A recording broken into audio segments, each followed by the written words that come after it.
Mari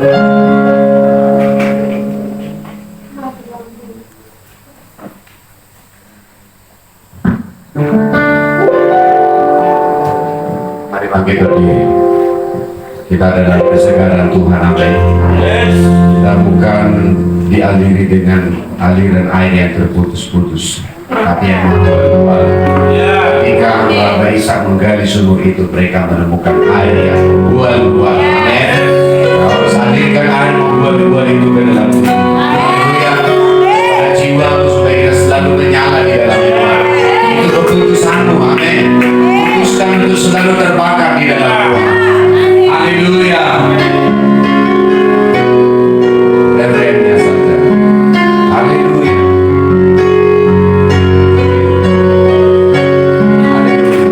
Ku hidup dengan perkataanmu. Ku hidup dari penilaianmu. Perkataanmu mengubah hidupku. Banyak dengan pribadi. Ku hidup dengan ku hidup dari penilaianmu. Ketahatanmu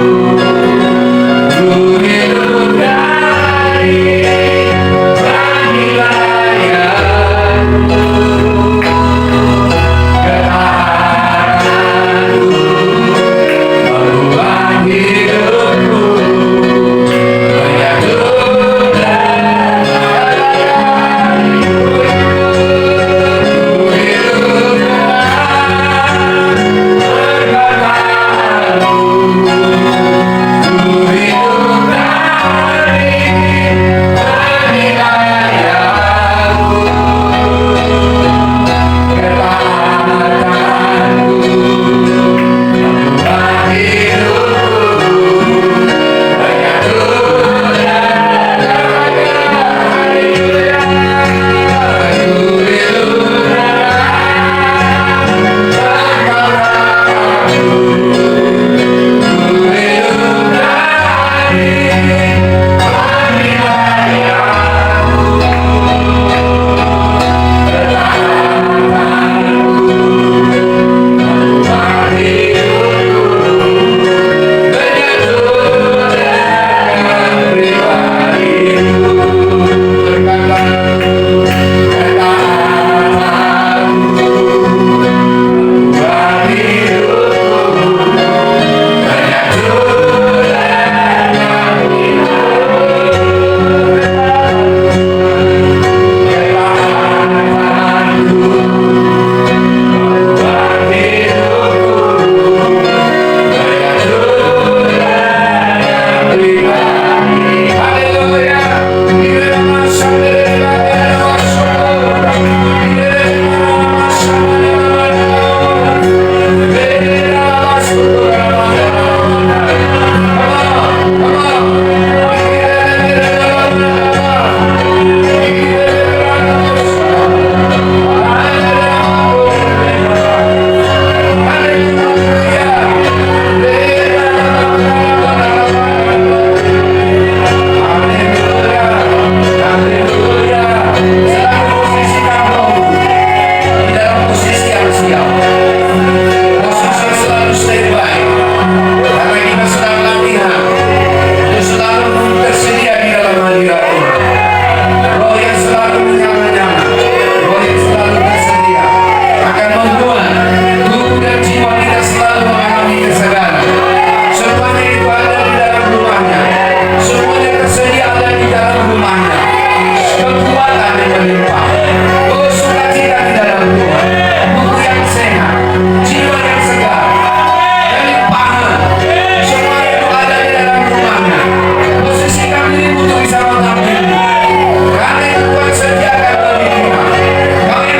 surga, maka surga akan menyatu.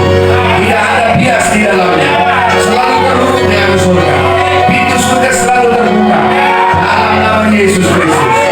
haleluya, haleluya, haleluya, haleluya, haleluya, haleluya.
Yesus berkata, kalau kau minum dari sumur ini, kau akan haus lagi. Tapi kalau kau minum dari air yang kuberikan, kau tidak akan haus lagi. Dari dalam hatimu akan mengalir aliran-aliran air. Maka itu akan menjadi mata air, berbuah-buah, terus memancarkan kehidupan. Berkati Allah di dalam penyembahan juga akan memberkati hidupmu, beri kesegaran dan kekuatan. Berkati kota di dalam nama Yesus Kristus. Haleluya, haleluya. Di situ terjadi impartasi, terjadi impartasi. Sebabnya Paulus berkata kepada Timotius, kobarkanlah karunia-karunia roh yang ada di dalam lewat perumpamaan tanganku atas. Karena kalau itu terbakar, maka semua yang ada di surga itu akan dilepaskan di dalamnya. Itu sebabnya aku berkata, kobarkanlah karunia-karunia roh yang ada di dalam. Itu akan menjadi tombol atau terhubung dengan surga. Semua kekayaan yang ada di surga akan mengalir dalam hidupmu, akan mengalir di dalam rohmu, akan selalu berlimpah. Tidak akan kekurangan di dalammu, tidak akan kekayaan roh. Itu sebabnya saya berkata di dalam rohmu, biarlah kau aktifkan semua karunia-karunia roh itu di dalam, mengalir di dalam roh. Biarlah itu mengalir, melimpah, melimpah, melimpah, melimpah di dalam roh. Dalam nama Yesus, di dalam nama Yesus, kau bisa mengerti, kau bisa menangkap, kau bisa menerima, kau bisa melepaskan, kau bisa melepaskan dalam nama Yesus. Sehingga hidup kita menjadi aliran yang sedap, menjadi saluran yang sedap di dalam roh. Haleluya, haleluya. Obatkan, obatkan, obatkan di dalam roh, obatkan. Roh tergantung roh, obatkan. Berpindah dari natural kepada supranatural, dari kaki kepada yang namanya roh di dalam nama Yesus. Maka engkau akan terhubung dengan surga. Sudah terbuka, sudah yang terbuka kau akan aliran-aliran dari aliran air yang mengalir dalam nama Yesus Kristus. Haleluya, haleluya, haleluya, haleluya. Silakan duduk. Haleluya, amin. Jika saya berbicara dalam 2 minggu, nah ini berbicara 3 hal. Air dan sumur itu, aliran itu berbicara 3 hal. Siap? Yes. Amin. Saya menyempurnakan apa yang Mam sampaikan. Haleluya. Ya, Mam juga sedang bangkit menjadi pengajar dan pengkhotbah yang luar biasa. Amin. Haleluya. Amin. Amin. Yes, amin. Oke. Nah, ada 3 hal. Apa maksudnya itu tentang aliran air? Ya. Apa itu? Kenapa kita harus diukur semata kaki, selutut, sepinggang, lalu kita airnya ada di dalam aliran aliran sungai yang tidak terseberangi lagi. Haleluya. Kenapa kita harus dari Esek, Sitna, Rehoboth, ya kan? Kemudian sampai kepada Beersheba. Amin. Amin. Nah, ketika kita bertumbuh dan selalu menggali di titik di mana Rehoboth dalam hidup kita, kita sendiri menjadi mata air. Haleluya. Lalu ketika kita berkumpul, kita menjadi gereja, maka kita bisa mengalirkan sungai. Itu yang dimaksud di Beersheba. Haleluya. Mata air itu ketika itu membual-bual dalam hidup kita, maka itu bukan lagi hanya menjadi aliran yang kecil, tapi itu akan membuat air di dalam rumah rohani itu meningkat terus, naik terus, sehingga apa?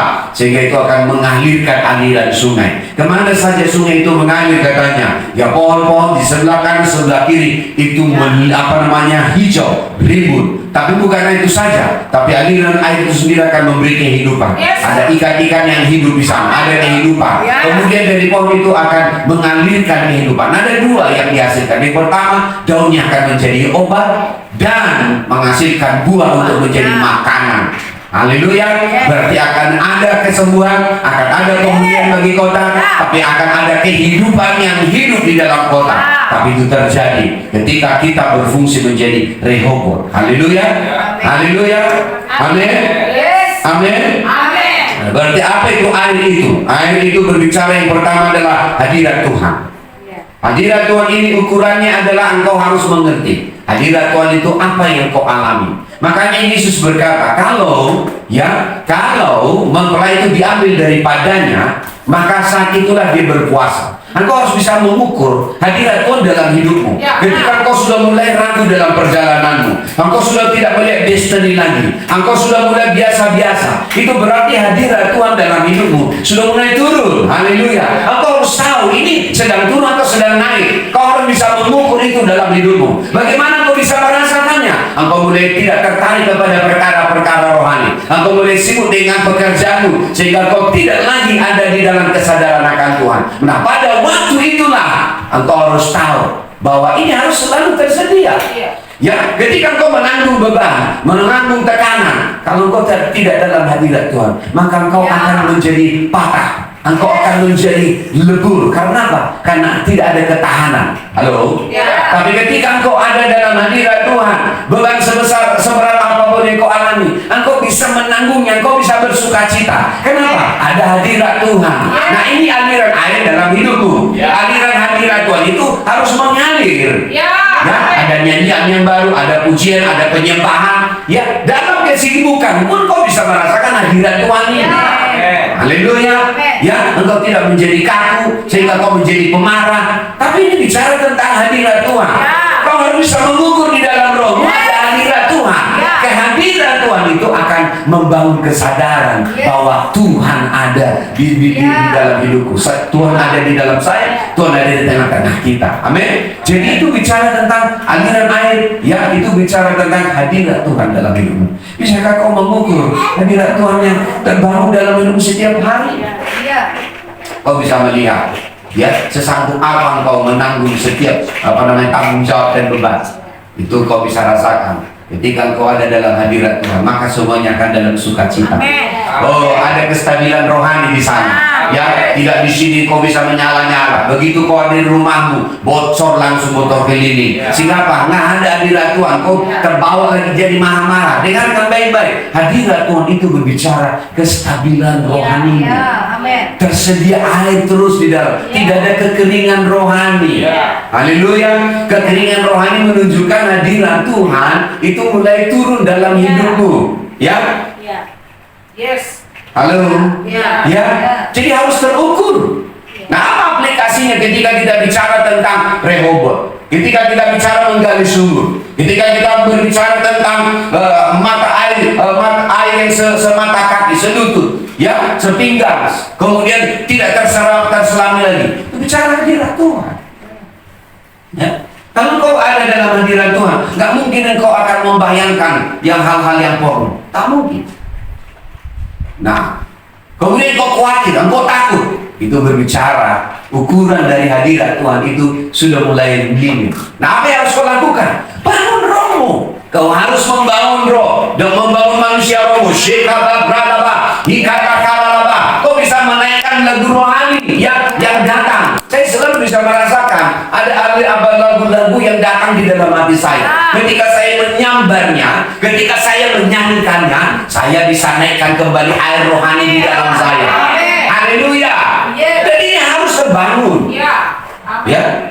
Haleluya. Bagaimana mungkin Daniel, Sadrak, Mesar, dan Abednego ada dalam tekanan? Hanya mereka berempat. Tapi justru air dari Babel tidak membuat mereka turun. Tapi senantiasa malah mereka yang mempengaruhi. Karena apa? Mereka terhubung dengan sungai yang sangat luar biasa dari surga. Sehingga mereka menjadi orang yang berhikmat, memberikan kata-kata hikmat, memberikan nasihat kepada empat raja. Bahkan mereka bisa memberikan perkataan-perkataan nubuatan kepada bangsa ini. Kenapa? Karena mereka selalu menjaga air rohaninya itu tetap terjaga dalam hadirat Tuhan.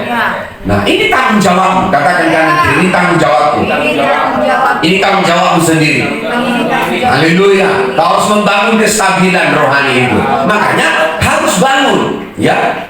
Maria Magdalena berkata, ada seorang biarawati menuliskan, ya, dia selalu berkata, setiap kali beberapa menit dia selalu berkata haleluya.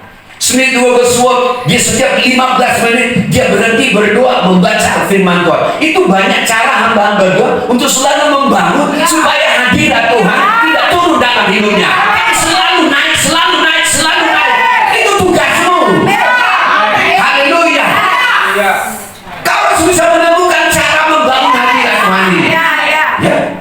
Saya selalu berkata ketika saya selalu berbicara haleluya, itu juga dalam rangka untuk membangun air rohani.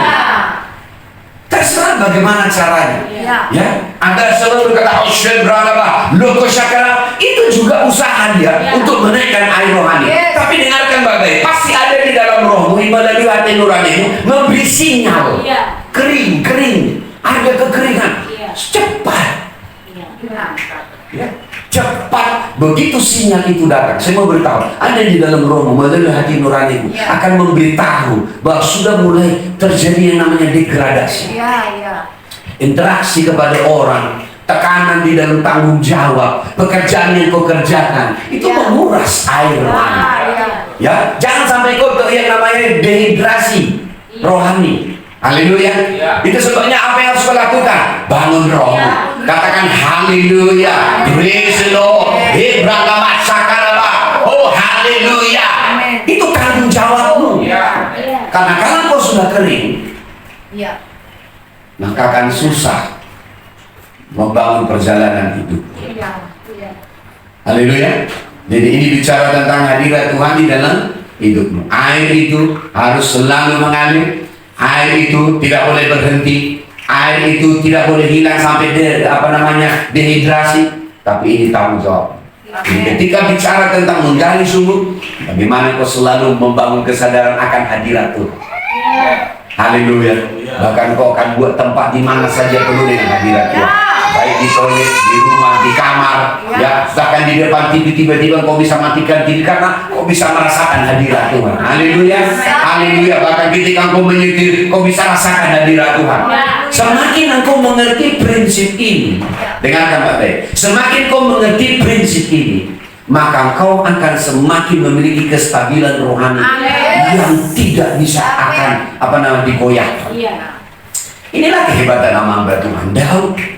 Ya, bahkan ketika Tuhan juga mulai menarik rohnya dari dia karena dia berzina dengan Bersyeba, dia bilang jangan ambil rohmu daripada aku. Dia bilang lebih baik itu ambil semua apa yang saya punya, tapi jangan pernah ambil rohmu daripada aku. Itu bicara apa? Dia bisa merasakan hadirat Tuhan itu tidak ada di dalam rohnya. Dia mengalami kekeringan. Itu sebabnya dia berkata jangan ambil rohmu daripada aku. Dia tahu bahwa ketika dia kering, dia mati. Dia tidak menjadi apa-apa. Amin. Haleluya. Jangan stay dengan ini. Bahkan Yesus berkata, kalau mempelai itu diambil daripadamu, pada waktu itulah kamu berkuasa. Bahkan kamu harus tahu, ketika kamu sudah mencoba, kamu sudah berdoa, berbahasa roh, tapi kau nggak ada, berarti ada sesuatu yang harus kau bertobat. Ambil doa kuasa. Begitu kau merendahkan diri, kau bisa merasakan kembali mata air itu membuat-buat. Haleluya, ada kontaminasi yang didorong, ada batu-batu, semua sampah-sampah itu didorong ke atas, sehingga kau bisa mengalir kembali dalam hadirat Tuhan. Haleluya, semua orang harus dilatih dalam hal ini. Haleluya, bagaimana kita bisa kuat di tengah-tengah dunia? Bagaimana kita? Sementara saya mau kasih tahu, Babel pun juga akan memberikan airnya. Haleluya, nanti akan saya bicara. Itu yang pertama, bicara tentang hadirat Tuhan. Hadirat Tuhan itu ada dua ukurannya, di dalam hidupmu, di dalam rumah rohani. Haleluya. Apa ukuran rumah rohani itu penuh dengan hadirat Tuhan? No konflik. Ya. Kalau engkau konflik dengan kata orang, konflik dengan kata saudaramu, konflik dengan penampilannya, itu menandakan air rohani harus kita naikkan kembali. Haleluya, haleluya.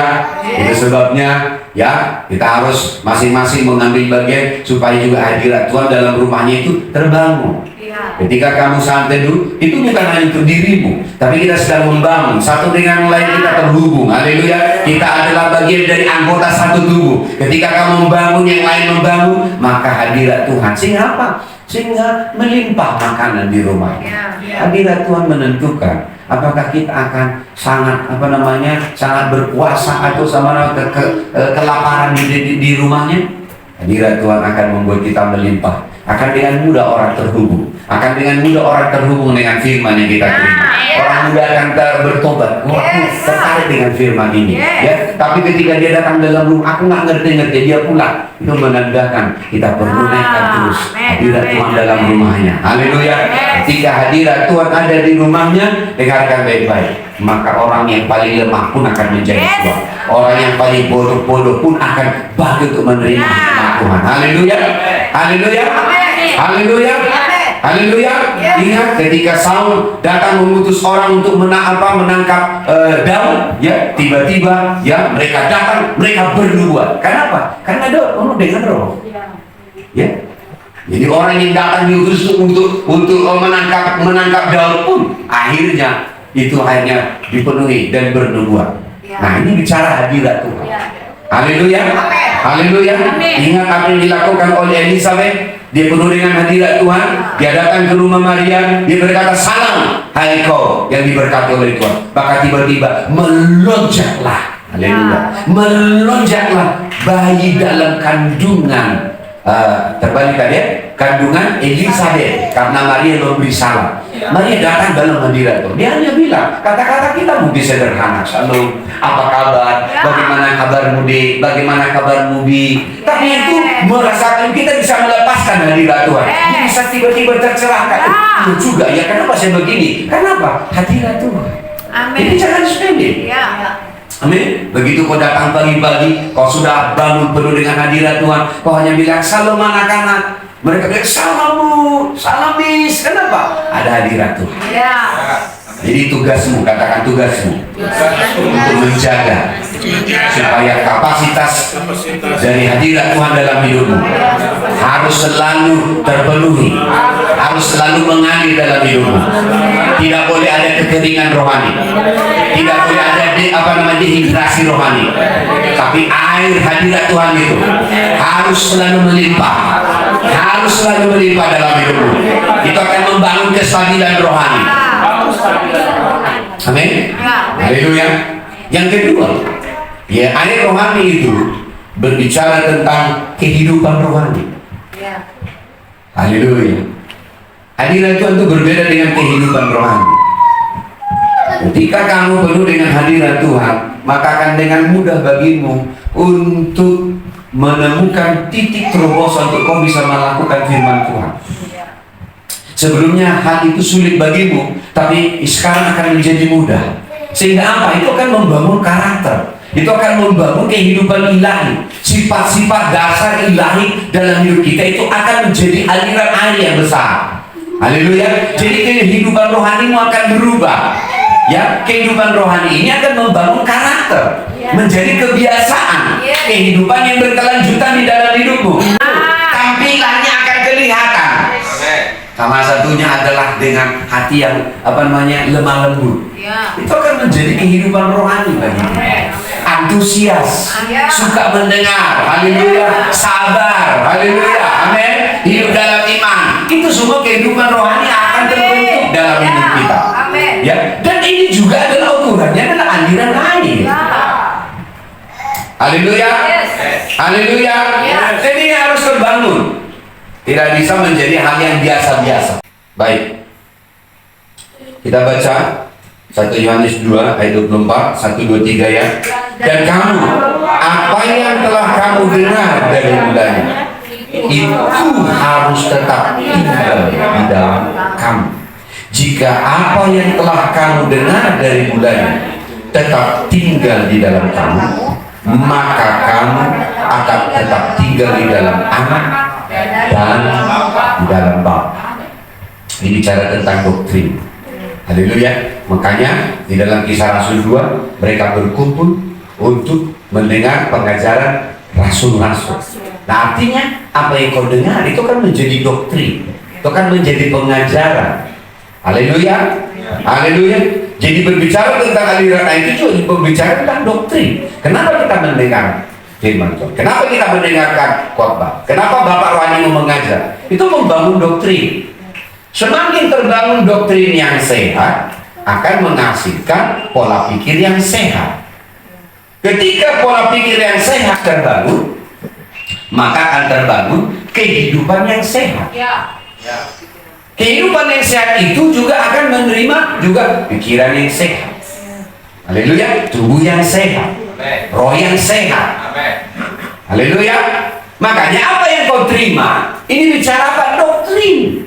Makanya tidak bagus kalau kita mendengar lebih dari banyak orang. Akibatnya apa?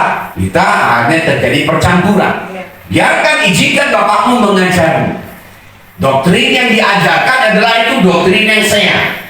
Ya, apa dasar dari doktrin? Dengan Kristus Yesus sebagai batu penjuru. Dia mengajarkan tentang Kristus.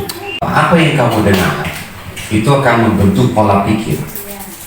Pola pikir yang terbentuk akan membangun sistem kepercayaan. Sistem kepercayaan akan membangun yang namanya tindakan. Haleluya, haleluya. Dan ini mempengaruhi.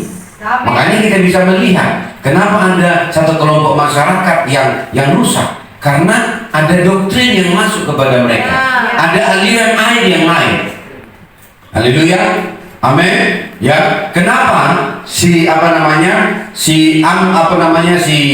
Absalom, ya, kenapa Absalom dia akhirnya memberontak kepada Daud? Karena dia juga menerima, ya, air yang lain daripada yang lain.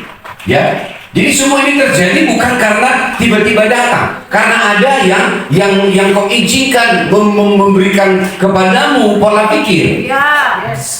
Dan Tuhan berkata dalam 1 Yohanes, dan kamu, apa yang telah kamu dengar dari mulanya, itu harus tetap tinggal di dalam kamu. Artinya itu menjadi doktrin, itu menjadi membangun pola pikir. Pola pikirmu akan menghasilkan tindakan. Haleluya. Nah, makanya pola pikir yang salah lahir dari cara ketika dia mendengar hal-hal yang salah, maka juga akan melahirkan tindakan yang salah juga. Haleluya. Maka kita perlu mendengar namanya doktrin yang benar dan yang sehat. Ya, kata Paulus kepada Timotius, ya, engkau harus mengajarkan doktrin yang sehat. Ya, doktrin yang benar dan sehat. Tidak boleh ada yang salah. Haleluya. Nah, dari mana kita tahu? Tentu apa yang sudah kita lihat selama ini adalah bagaimana Bapak rohanimu yang melakukan dan mengajarkan. Bukan mengajarkan baru melakukan. Tetapi kenapa kita diajar supaya kamu belajar untuk namanya mengikuti seseorang? Supaya apa? Supaya kau bisa melihat apa yang dia hidupi. Jadi sebenarnya sangat terbantu. Amin. Amin. Haleluya. Nah, mari kita lihat dulu di dalam Wahyu 18 ayat 2 sampai 3.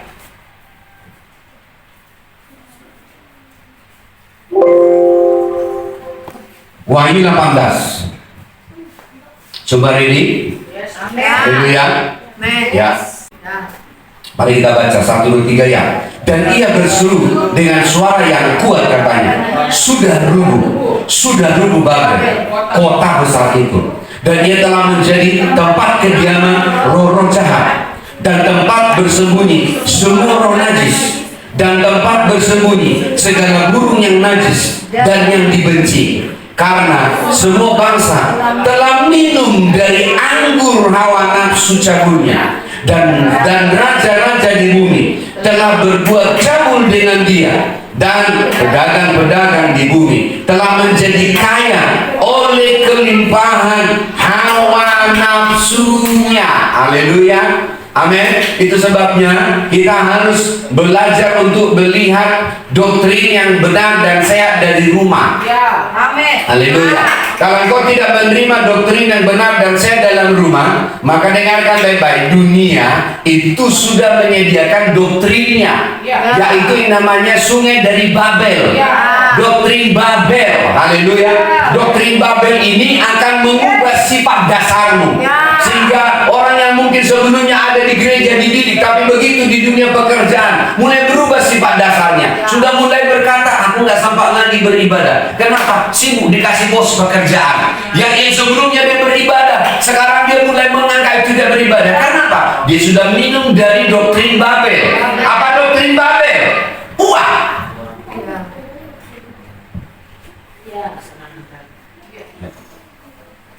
Doktrin Babel itu adalah mammon.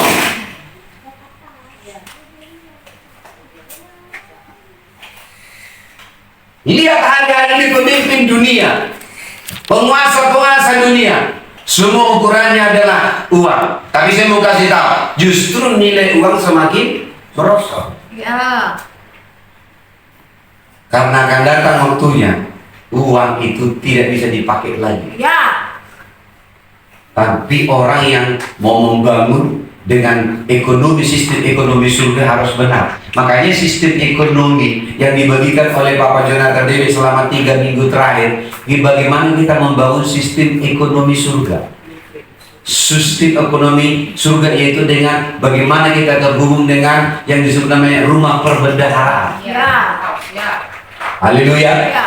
Pada awalnya Taman Eden adalah berlaku di sana sistem ekonomi surga, sistem ekonomi Tuhan. Di Eden tidak ada uang, tapi ada kehidupan. Ya.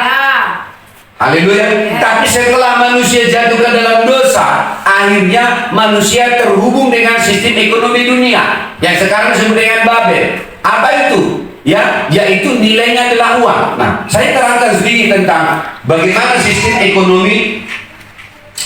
ekonomi dunia sambil kita bicara tentang Babel. Haleluya. Nah, sistem ekonomi di Eden pertama, manusia merupakan bagian keempat dari kealahan karena manusia dijadikan menurut gambar dan rupa Allah. Ingat Kejadian 1 ayat 26 sampai 27. Sekarang kita sudah melihat manusia sudah menjadi salah satu di antara kita. Ya. Jangan mereka mengambil dari buah pengetahuan, dari buah kehidupan supaya mereka akhirnya hidup kekal. Maka Tuhan menyuruh ada 2 kru dengan pedang menyala-nyala mengusir manusia itu. Sejak hari itu manusia itu hidup dengan nilai uang. Keturunan manusia membuat nilai uang ukurannya. Haleluya. Nah, ini terjadi kenapa? Karena manusia itu terhubung dengan sistem ekonomi dunia. Sistem ekonomi Tuhan bukan begitu, ya. Karena apa? Manusia sebelumnya diciptakan menurut gambar dan rupa Allah itu sendiri, ya. Tapi ketika manusia jatuh dalam dosa, telanjang, terpisah dari Allah. Yang kedua, ketika kita terhubung dengan ekonomi dari sistem ekonomi Allah, ya, manusia hidup dengan sifat dasar Allah, ya. Hidup mereka, ya, karena hidup manusia hidup dari Tuhan. Kenapa? Karena manusia hidup bergantung kepada Allah. Tapi ketika manusia jatuh ke dalam dosa, manusia mulai telanjang. Sejak hari itulah manusia mulai melihat kebutuhan dan kelemahan. Ya. Apa yang membuat kamu khawatir? Karena kebutuhan. Ya. Tapi di Eden mereka nggak punya kebutuhan. Apa kebutuhan mereka? Kebutuhan mereka hanya satu, Allah. Ya. Hadirat Tuhan. Yes. Bergantung seluruhnya kepada Allah, itu adalah kebutuhan mereka. Ya. Karena ketika mereka bergantung kepada Allah, sepenuhnya hidup dari Tuhan, maka semua kebutuhan mereka terpenuhi. Kenapa? Karena mereka terhubung dengan surga. Tapi ketika manusia jatuh dalam dosa, manusia telanjang. Mereka melihat kelemahan, mereka melihat kebutuhan. Haleluya. Amin. Ya. Yang ketiga, sistem ekonomi Allah ya adalah manusia. Sistem ekonomi dunia adalah uang, mamon. Tuhan tidak memerlukan uang. Tuhan memerlukan manusia. Ya. Itu sebabnya dia menjadikan manusia menurut gambar dan rupanya dia, supaya manusia berkuasa. Tapi setelah manusia jatuh ke dalam dosa, setelah manusia jatuh ke dalam dosa, sistem ekonomi dunia itu adalah semuanya ukurannya adalah uang. Semua persaingan tentang uang. Negara-negara yang punya ekonomi yang kuat sekarang melakukan ekspansi. Ya, masalah utama banyak orang adalah ketika pegang bisnis, ketika uang datang ke meja kasir, dipikir itu uangnya. Harus bisa dibedakan mana untuk bisnis, mana uang pribadi. Bedakan itu. Selama terjadi percampuran, dia pasti gagal. Haleluya. Haleluya. Amin. Amin. Sistem ekonomi Allah itu adalah manusia, ya, manusia. Tapi sistem ekonomi dunia adalah uang. Tuhan menciptakan manusia. Kenapa dia menciptakan manusia? Padahal sebelumnya sudah menciptakan malaikat. Kenapa? Karena di dalam sistem ekonomi Allah, manusia adalah penggeraknya. Bahkan saking manusia itu penting, dia turun menjadi manusia yang namanya Yesus, sehingga supaya manusia juga hidup dalam ekonomi Allah. Ya. Amin. Amin. Haleluya. Ya. Kenapa manusia? Karena manusia bisa menjamah surga. Manusia bisa melihat surga. Manusia bisa melihat surga sebagai sumber. Selama di Eden, Adam dan Hawa melihat surga itu menjadi sumber. Ya. Selama di Eden mereka nggak pernah cerita uang kuliah anak kita mana. Nggak ada. Adakah? Makan kita besok nggak ada. Nggak pernah ada cerita. Karena apa? Di hadirat Tuhan semua tersedia. Amin. Ya. Tidak tahukah kamu, Musa naik ke atas gunung Sinai, makan dan minuman pun tidak menjadi kebutuhannya. Yesus berpuasa 40 hari 40 malam di padang gurun, makan dan minum pun tidak menjadi kebutuhannya. Apa kebutuhan kita sesungguhnya? Ini Ya Allah. Tuhan. Ya. Kalau kita bisa menemukan Tuhan adalah yang utama sumber hidup kita, surga adalah menjadi sumber hidup kita, maka kita hidup dalam sistem ekonomi Allah. Makanya kita nggak boleh hidup dari sumber gaji kita, pendapatan bisnis kita. Kita hidup bukan dari dompet kita, kita hidup dari dompet Tuhan, yaitu surga. Yes. Halo, Amin. halo, Amin. ya. Maka ini harus terbangun. Tapi dunia berkata apa? Semuanya nilainya adalah uang. Makanya dia pergaulan. Kalau ada orang yang punya ekonominya kuat, dia akan memilih pergaulannya sendiri. Orang miskin tak masuk hitungan. Ukuran semua adalah uang. Hati-hati. Bahkan kita bisa melihat itu pun sudah masuk ke gereja. Ya. Bagaimana caranya? Gereja yang besar, gereja yang banyak uang, fasilitasnya banyak, berarti diberkati oleh Tuhan. Kemarin kami tanggal 18, 19 dengan Mam bicara, kita berdoa supaya kita sinode berikutnya itu tidak ada lagi kepentingan. Paling hanya masukan, hanya beberapa anggaran dasar, sudah rapat selesai, ya kan? Mulai rapat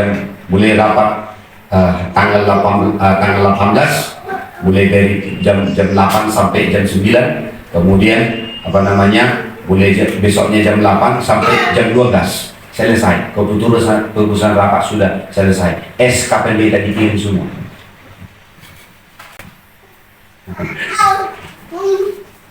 Halo. Ya. Kenapa? Saya lihat, jadi saya buka. Tahu keuangan sinode GBK, nggak lebih dari 200 juta. Itu terus dipakai ketika ada pemimpin yang pergi untuk operasional. Jadi tidak ada di sana TK. Ya. Saya bilang ini memang aneh bin ajaib, ya kan? Tak ada yang ribut-ribut. Hanya kalau menjadi pendeta di GPK, kalian tahu, kalau sinode bayar sendiri. Kalau pergi sana bayar sendiri. Tidak ada kewajiban naik ke atas, tapi sukarela. Kenapa? Makanya uangnya nggak banyak, sampai triliunan. Nah, uang triliunan ini menjadi berangkat Ya. karena nilai uang. Yang mudah-mudahan sinode GPK itu diberkati oleh Tuhan terus. Amin. Haleluya. Ya, amin. Jadi nilai uang. Di sistem ekonomi dunia, yaitu ada namanya kebutuhan dan supply. Itu namanya dagang. Ada kebutuhan, Ya. ada supply. Ini kan dagang. Apa yang membuat Yesus sampai 2 kali marah? Dia tuh membalikkan semua meja-meja tanpa orang berjualan. Kenapa? Dia katakan apa? Jangan jadikan rumah Bapakku tempat untuk berjualan, berdagang. Ya. Kalau kamu datang di sini lalu berkata apa untungnya untuk saya, itu berarti kamu sudah berdagang. Tapi kalau kamu datang di sini, apa yang harus saya beri? Berarti bukan berdagang. Makanya itu berbahaya kalau datang, apa untungnya untuk saya? Tapi ketika kita datang, apa yang ingin saya beri untuk Rani? Ya. Apa yang bisa saya beri untuk Pak Niko? Maka itu menjadi gereja. Ya. Membeli dan membeli. Haleluya. Amin. Ya. Ya. Kemudian gereja itu sistem ekonomi Allah. Ya. Itu manusia sebagai apa ini tadi? Sistem ekonomi Allah adalah manusia. Sistem ekonomi dunia adalah uang. Oke, jadi karena apa? Karena manusia bisa menjamah surga, melihat surga sebagai sumber hidupnya. Ya, itu maka sebabnya Yesus mengajarkan itu berdoa, datanglah kerajaanmu, jadilah kehendakmu di bumi seperti di surga. Haleluya. Sistem ekonomi dunia apa? Uang. Karena di sana ada kebutuhan dan ada supply. Kenapa ada kekhawatiran? Karena ada kebutuhan. Kalau tidak ada kebutuhan, nggak akan ada yang namanya kekhawatiran. Ya. Makanya Tuhan mengajari kita menjadi seperti burung. Ya. Pandanglah burung di langit yang tidak pernah menabur, tidak pernah namun diberi makan oleh Bapamu yang di surga. Jadi burung itu nggak ada kebutuhan, nggak ada supply. Mereka hanya tahu Bapak yang memelihara mereka. Mereka pergi ke satu tempat, tinggal ngambil. Oh kalau begitu enak kali ya. Kalau itu pergi ke ladang orang ambil. Bukan. Tapi dunia sekarang ada di sini. Ya. Bisakah kita mengembalikan sistem ekonomi Allah? Bisa. Haleluya. Kemudian sistem ekonomi Allah itu adalah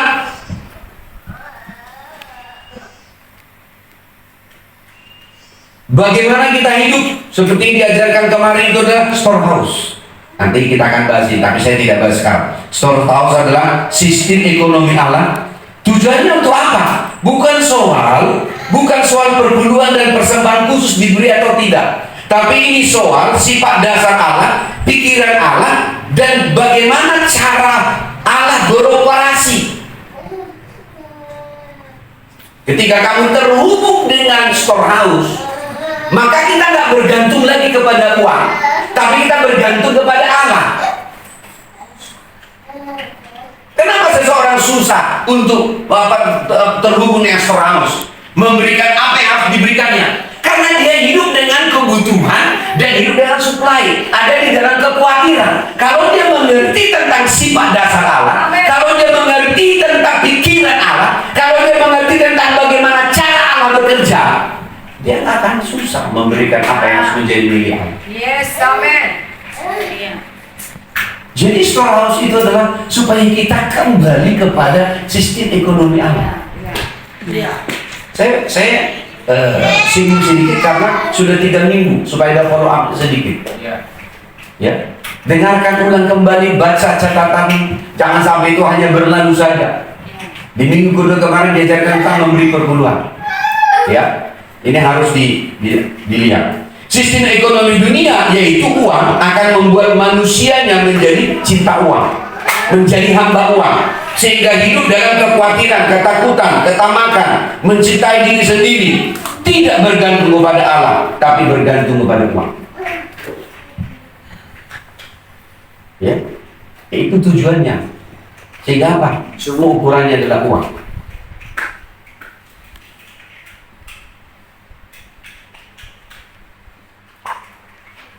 Haleluya. Di dalam sistem ekonomi Allah, ya, Tuhan membangun komunitas. Maka komunitas yang pertama adalah Eden.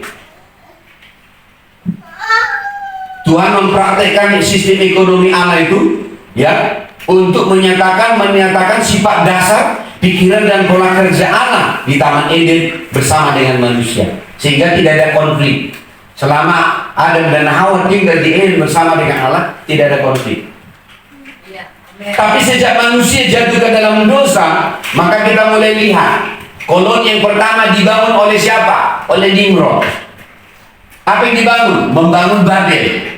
Sejak hari itu Babel ini menjadi spirit,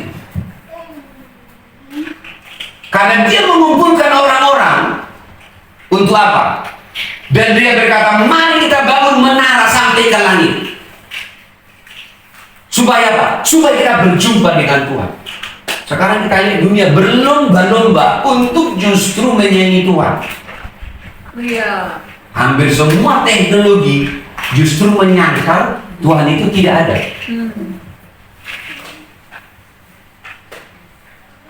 Sejak hari itu, koloni atau kelompok-kelompok manusia sekarang dengan bangsa-bangsa berlomba-lomba membangun teknologi hanya untuk menyangka bahwa Allah itu tidak ada. Bahkan ada satu lubang di Rusia itu dibangun, kalau nggak salah itu sampai udah berapa kilometer, hanya untuk memastikan berapa dalam itu bumi. Tapi akhirnya dihentikan, tidak bisa, tak sanggup. Kalau menurut teknologi apa yang nggak bisa dilakukan oleh ilmu sekarang? Iya. Hanya Rusia menutup itu sekarang. Kenapa? Semakin digali makin dalam, tak ketemu dasarnya. Iya. Padahal udah berapa kilometer. Mereka berpikir kalau ditembus dari sini maka akan keluar dari sana.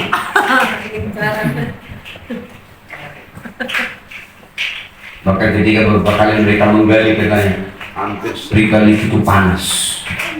Kenapa? Mereka menyentuh panas bumi, perut bumi, yang bahkan kita juga menyatakan bahwa setan itu pun dicampakkan ke dasar bumi. Makanya lahar itu juga ada, bukan di puncak, ada di perut bumi. Iya. Apakah itu neraka? Jangan bilang itu neraka. Haleluya. Oke. Ya, ini saya bagikan ini untuk kita bisa melihat bahwa ini juga sistem. Maka sistem Babel itu sekarang adalah bagaimana bangsa-bangsa hidup dari nilai uang.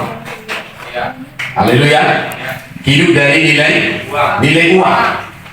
Karena ada hidup dari sungai Babel. Maka dikatakan di ayat kedua, ya. Mana tadi? Wahyu berapa tadi? 18. Wahyu 18 ayat 2, ya. Dan ia berseru dengan suara yang kuat, katanya, sudah rubuh Babel, kota yang besar itu. Ia telah menjadi tempat kediaman roh jahat dan tempat bersembunyi semua roh najis, tempat bersembunyi segala burung najis yang dibenci. Ya, berarti Babel itu, kalau dibilang minum dari sungai Babel, berarti itu bicara tentang doktrin dari dunia ini. Apa doktrin dari dunia ini? Sistem doktrin dari dunia. Pertama tadi uang. Haleluya. Uang adalah doktrin dari Babel. Ukuran semua keberhasilan adalah nilai uang. Jadi kalau kamu berkata, nah kamu harus belajar keras nanti supaya kamu bisa kuliah, supaya kamu banyak uang, kamu sudah mengadopsi Babel. Lalu kau bilang juga, Tuhan, seandainya saya punya uang, saya bisa lakukan apa saja. Kau sudah mengadopsi Babel. Harusnya kau bilang, kalau saya punya Tuhan, saya bisa lakukan apapun bersama dengan Ya, Tuhan. ya. Haleluya. Ya, amin. Haleluya. Makanya kalau ada orang kerja di interview, pertanyaan pertama, berapa gajinya?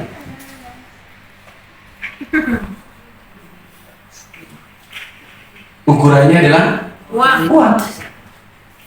Bahkan ada yang sombong lagi, ayo lakukan bisnis ini. Emangnya berapa untungnya? Dia selalu bicara tentang nilai uang. Dia tidak mengerti bagaimana cara Tuhan menolong dia keluar dari kesulitannya. Biasanya bukan karena uang, tapi mengajarimu bagaimana bergantung kepada Allah. Yes. Haleluya. Ya. Haleluya. Kalian lihat bagaimana Ruth juga diselamatkan. Apakah pakai uang? Tidak. Dia hidup dalam ikat janji.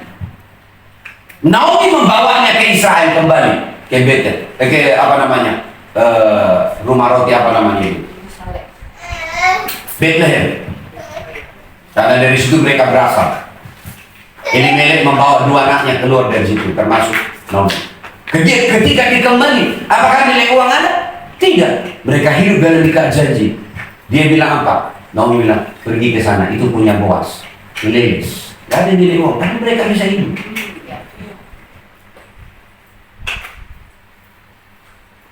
Tapi kita bisa melihat Ruth hidup dalam terhubung dengan ikat janji itu. Haleluya. Amin. Haleluya. Amin. Sering sekali dalam pikiran kita, ya, uang itu adalah segalanya. Malah sekarang bisa bilang memang segalanya bukan uang, tapi uang memerlukan apa namanya? Segalanya. Segalanya. Bukan uang. Uang bukan segalanya, Bukan segalanya. tapi Segalanya. segalanya memerlukan uang. Menurutmu benar atau salah? Apakah segalanya memerlukan uang? Kalau kau punya masalah, bisakah kau beli uang? Kalau dia sudah sekarat, bisakah dibeli dengan uang? Tak semuanya.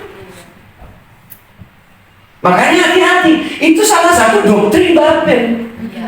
Hati-hati kamu mendengarkan istilah-istilah. Ya, iya. Betul juga. Begitu kau bilang betul juga, kau sudah minum dari Babel. Ya. Maka kan terdoktrin bahwa tanpa uang saya tidak bisa buat apa-apa.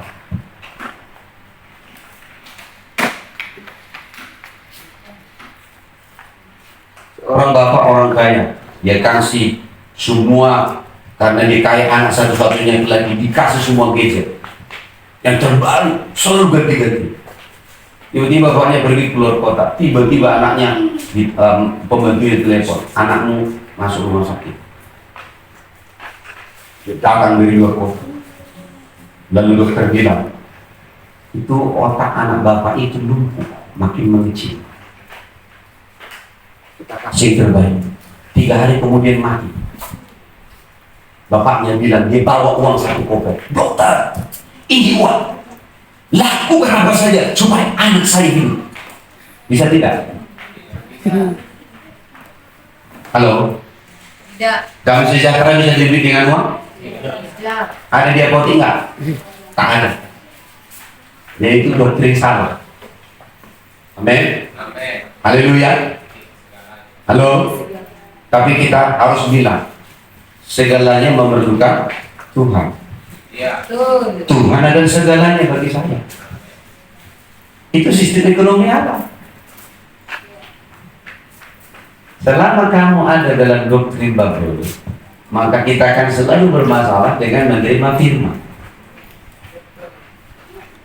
Haleluya. Jadi doktrin Babel itu adalah, pertama adalah nilai uang. Nomor 2, doktrin Babel itu berbicara tentang pemberontakan kepada Allah. Dia menentang Tuhan. Haleluya. Ingat Nimrod? Mari kita bangun menara yang sampai ke langit. Supaya apa? Supaya kita bisa berjumpa dan melihat Tuhan. Bisakah? Bisakah menara bisa sampai ke langit? Bisa. Kenapa?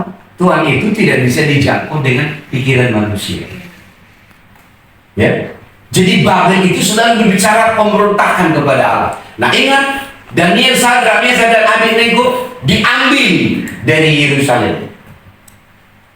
Lalu mengambil 4 orang ini dan beberapa orang lagi, tapi 4 orang ini yang menunjuk. Doktrin Babel gunanya untuk apa? Yang ketiga, doktrin Babel selalu berbicara mengambil anak-anak kita yang terbaik supaya dipakai untuk tujuan Babel. Apa tujuan Daniel, Sadrak, Mesak dan Abednego dimasukkan kepada yang namanya perkuliahan Nebukadnezar?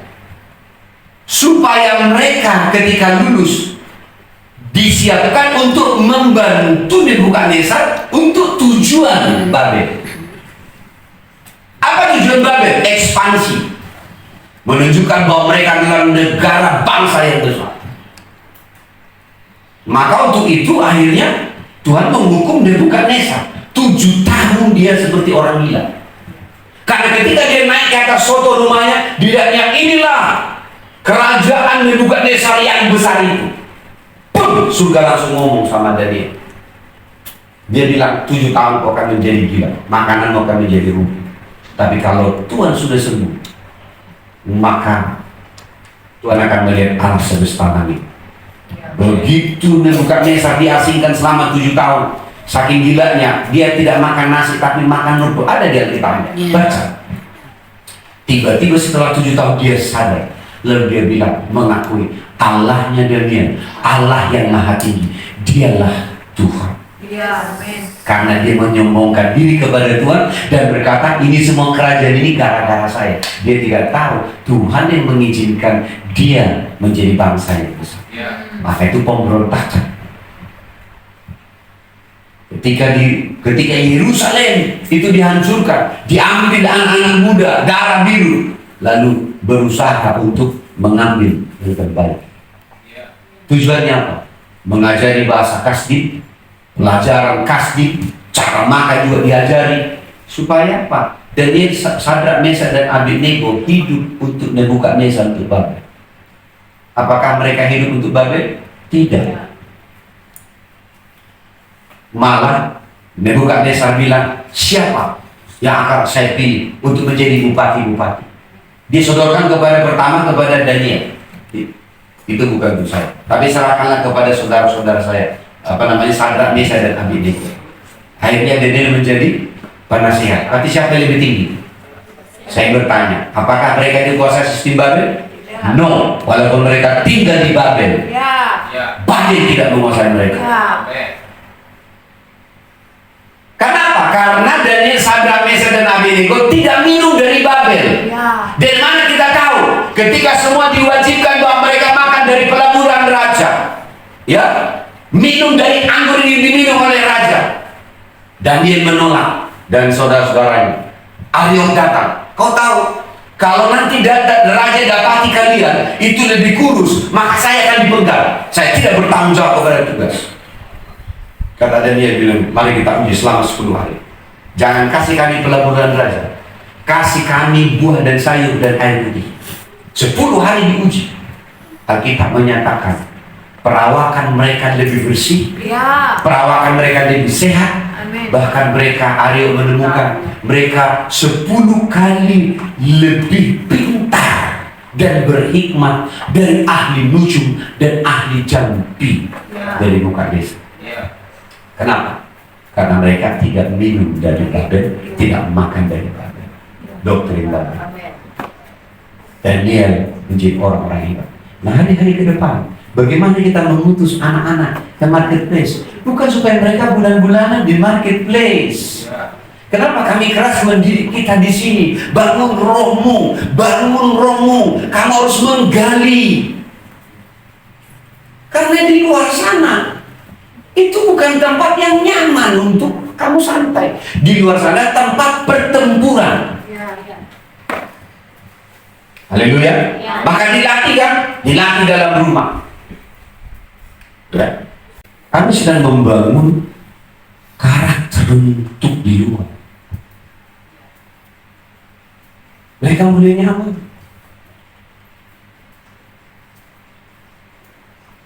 Dia bilang enggak, kalian harus satu yang menyuci, satu yang menggosok. Komplain satu dengan yang lain. Hei, kalian pikir ini sepele? Ada suara. Nanti bagaimana? Begitu. Kita sedang melatih kerja tim. Di luar sana kekuatan itu bukan lagi one man show. Itu kekuatan tim. Bisa saja, ini bisa dikerjakan semua oleh Bang Andri. Tapi bukan itu yang kita mau. Supaya bekerja, bekerja sama. Bukan sama-sama kerja. Ya. Bang Andri membersihkan lantai, Bu Juli juga membersihkan lantainya di rumah. Itu bukan kerja sama namanya, sama-sama bekerja. Tercapai tujuan? Tidak ada tercapai tujuan. Bu Juli rumahnya bersih, ini juga bersih. Tapi mana yang mau kita fokus?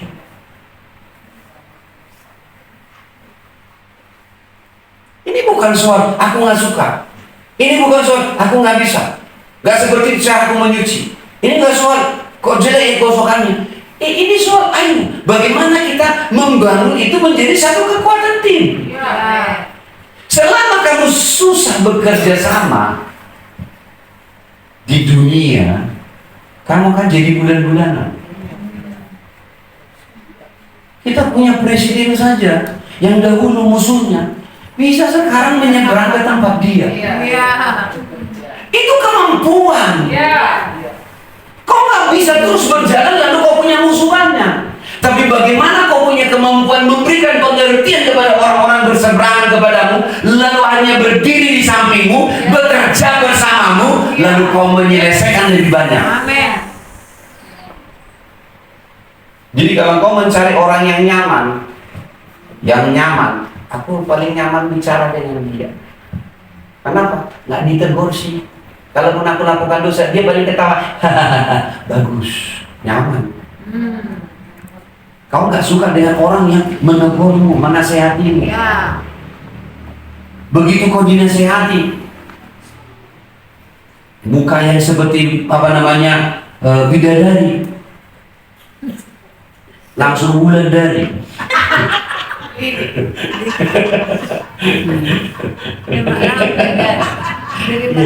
Sebelumnya wajah bidadari, tiba-tiba bulan dari. Kita bukan sedang mencari orang yang nyaman, yang satu dengan kita. Semakin engkau mencari orang-orang yang sama denganmu, inilah musuh negara kita, terjadi intoleran. Karena mereka yang akhirnya mencari yang sama makin besar sehingga menjadi intoleran.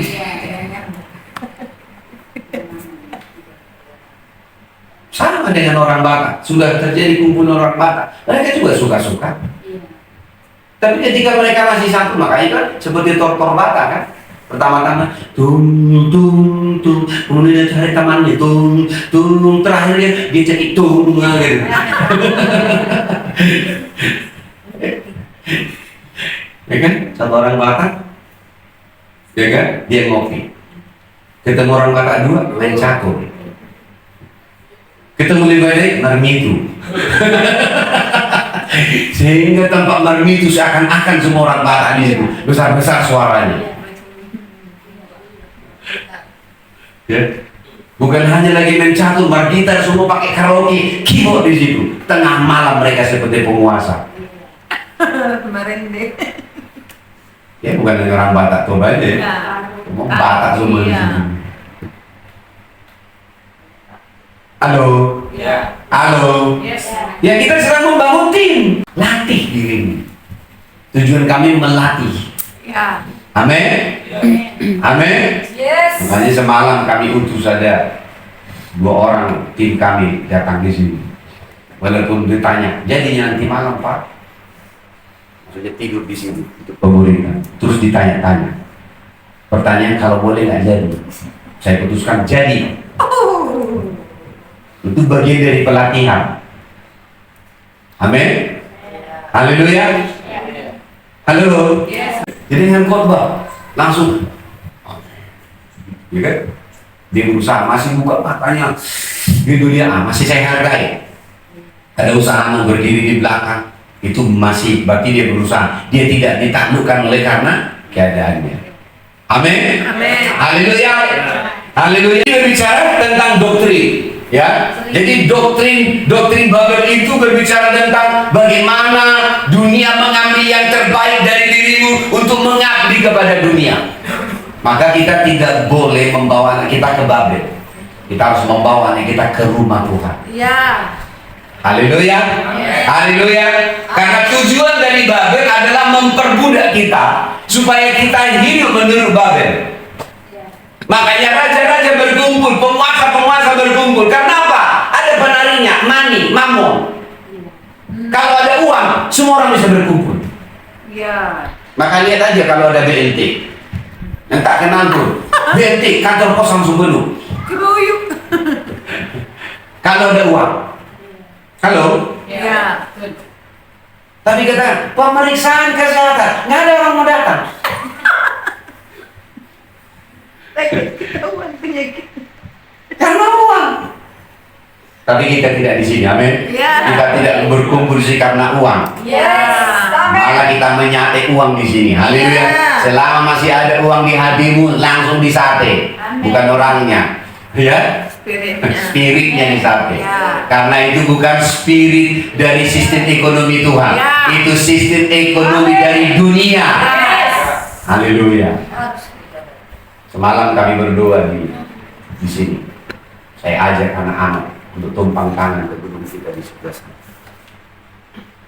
Jam berapa itu? Semalam. Hampir setengah 10. Jam 1 saya di WA oleh Pak Ahad.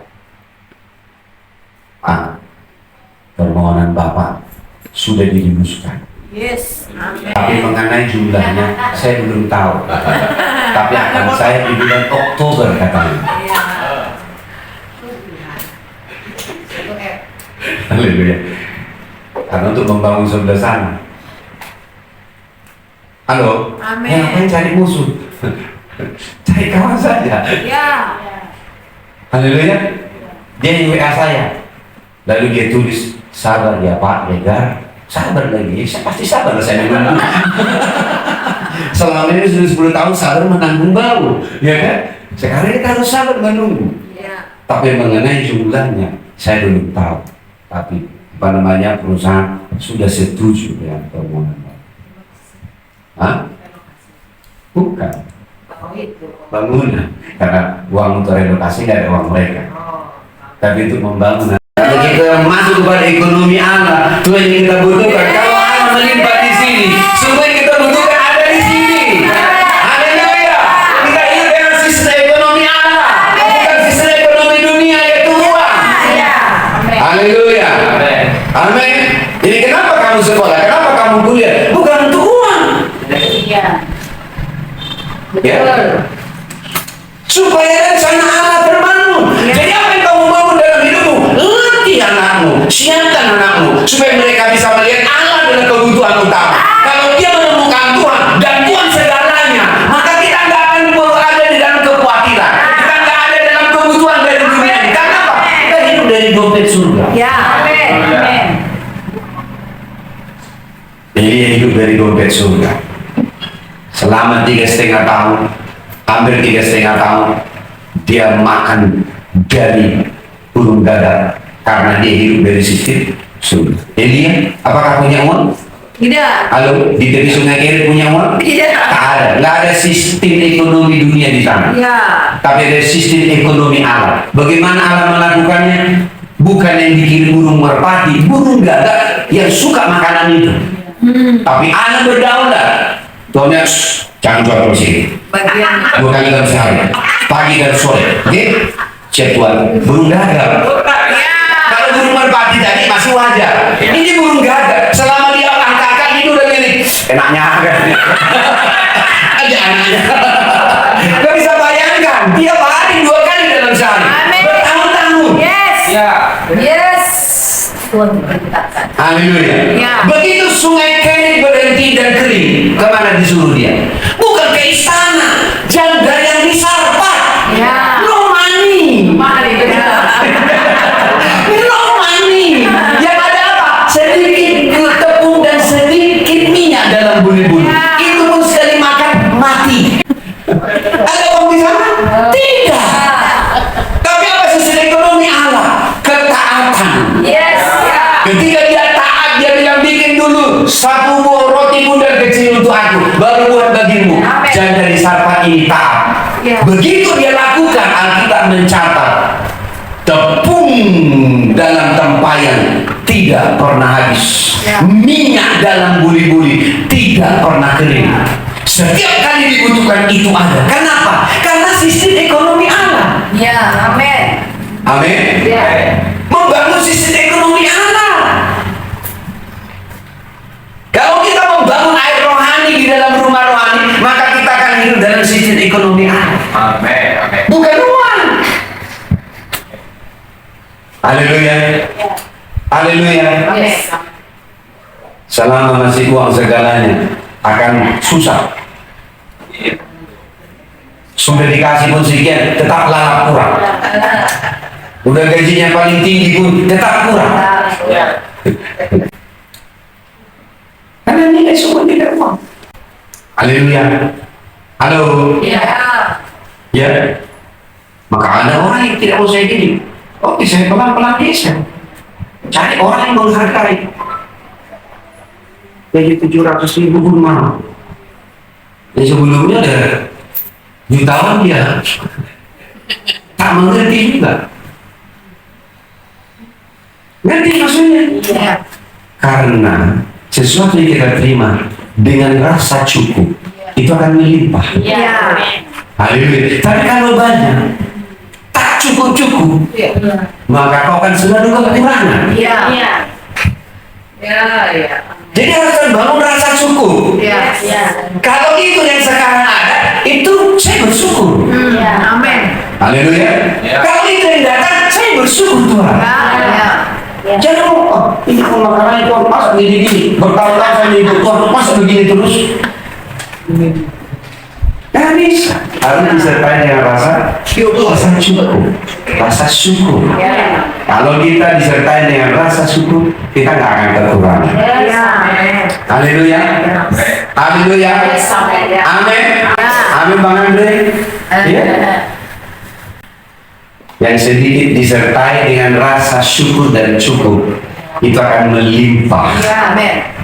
Maka jangan mengejar nilai nominal uangnya.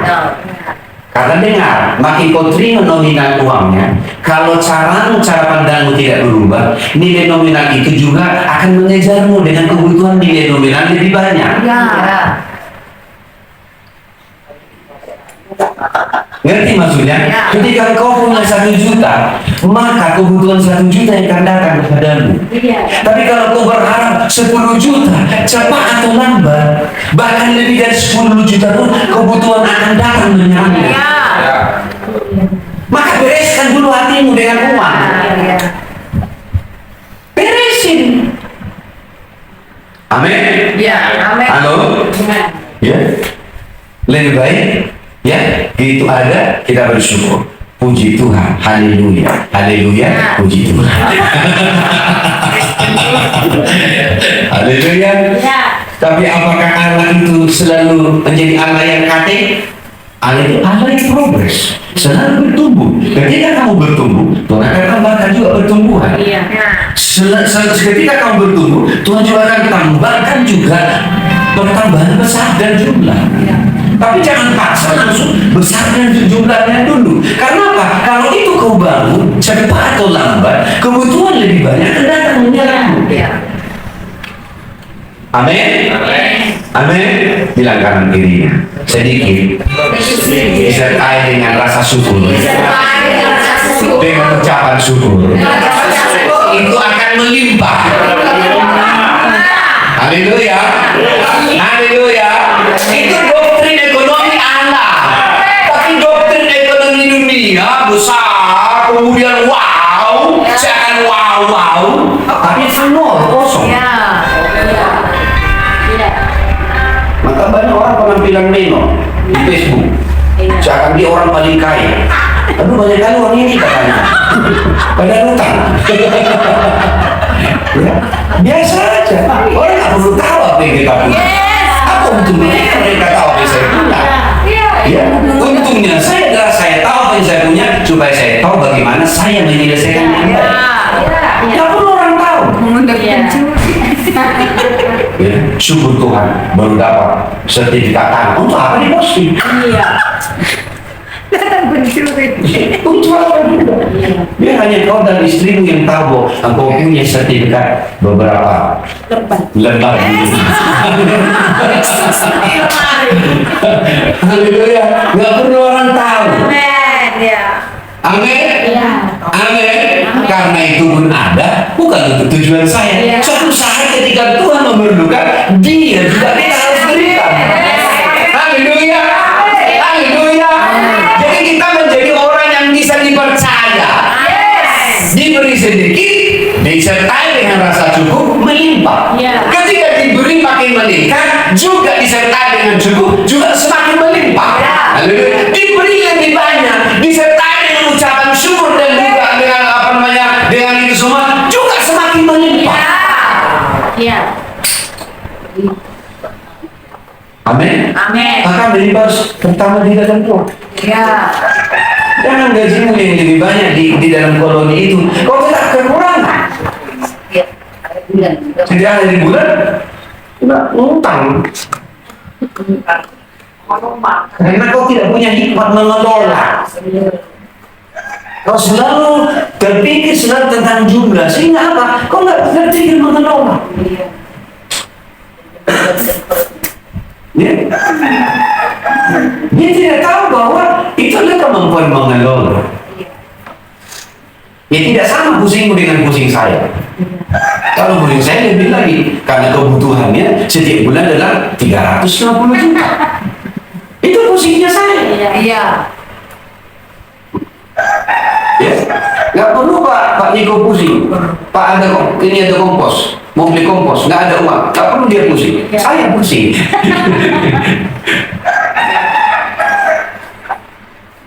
Katakan, semakin banyak akan diminta lebih banyak. Semakin banyak akan diminta pertanggungjawaban. Mulailah setia perkara-perkara kecil. Setialah dengan harta orang lain, supaya ketika waktunya tiba, Tuhan memberikan bagianmu kepadamu. Setialah mengikuti Bapak rohani, karena ada sesuatu yang sedang Tuhan titik di dalam hidupnya. Ketika kamu mengelola, menjadi pengelola yang diberikannya, maka ketika kamu siap, kamu akan menerima bagian. Seperti Elisa, dia menjadi pengelola, menjadi pembantu bagi Elia. Tapi ketika dia siap, jubah Elia dia dapat, Allahnya Elia dia dapat, Allah itu sendiri dia dapat. Amin. Haleluya. Haleluya. Jadi ini bukan soal berapa jumlahnya, tapi soal pikiran Allah, cara berpikir Allah, dan bagaimana cara Allah beroperasi. Amin. Maka kita akan terbangun di dalam pola. Haleluya. Haleluya. Nah, yang terakhir tentang Rehobot. Apa yang terjadi dengan Rehobot? Ya, karena dari tadi Mam juga bicara tentang Rehobot, supaya juga saya buat praktis. Ya, apa itu Rehobot? Karena dari apa? Dari mana mulai? Sumur, Esek, Sitna, Rehobot, baru Berseba. Ingat, Berseba, barulah kita melihat Yeskel 47. Aliran air itu sampai kepada kota. Haleluya. Itu karena Berseba. Karena apa? Rehobot itu semua berfungsi sehingga kita menjadi sejumlah besar air untuk kita alirkan ke kota. Haleluya. Tapi sebelum itu terjadi kita harus menjadi Rehobot. Apa arti Rehobot? Ya. Yang pertama adalah Rehobot, yaitu di mana kamu mulai menggali dan menemukan room atau dimensi roh, sehingga kamu mengalami terobosan ilahi. Ya. Atau kamu mengalami terobosan ilahi. Itu sebabnya ketika kita di Rehobot, kita harus pindah. Dari Esek Sina pindah ke Rehobot. Kenapa pindah? Berarti kau harus keluar dari natural, masuk kepada supernatural. Kamu harus keluar dari dirimu sendiri, masuk kepada yang namanya dimensi surgawi. Apa dimensi surgawi? Yang pertama adalah ilahi, yang kedua adalah kekal, yang ketiga adalah surga sebagai sumber, yang keempat adalah supranatural, yang kelima adalah tidak terbatas, unlimited. Itu dimensi surgawi. Ketika kamu ada di dalam kehidupanmu tentang Rehobot, ketika kamu menggali, ada satu titik kamu mengalami terobosan, tidak balik-balik. Di sini kamu menerima, haleluya, saya mengalami lawatan Tuhan. Kembali kau ke rumahmu, kembali ke laptop. Itu belum Rehobot. Kau bisa lanjutkan terus, pewahyuan itu menjadi terobosan. Kau masih di Esek, kau masih di Sitna. Maka kau harus dilatih untuk sampai di Rehobot. Di titik Rehobot terus kamu akan mengalami terobosan. Haleluya. Apa yang bisa menggambarkan tentang Rehobot? Hana. Siapa itu Hana? Ada dua nama kata di Hana. Yang pertama adalah Nabiah yang menantikan Yesus lahir. Itu nama si Hana. Dia bilang, aku nggak akan mati sampai kulihat juru selamat itu nama Hana. Yang kedua adalah ibunya Sarah. Kalau mau belajar tentang Rehobot, belajar dari Hana. Kalian tahu, dia adalah profetik. Sebenarnya di dalam rohnya dia sudah dapatkan bahwa dia akan melahirkan seorang anak laki-laki. Tapi dia terhambat dengan natural. Apa? Mandul. Dia terhambat dengan naturalnya mandul. Yang kedua, setiap tahun dia selalu sakit hati dengan madu dari suaminya.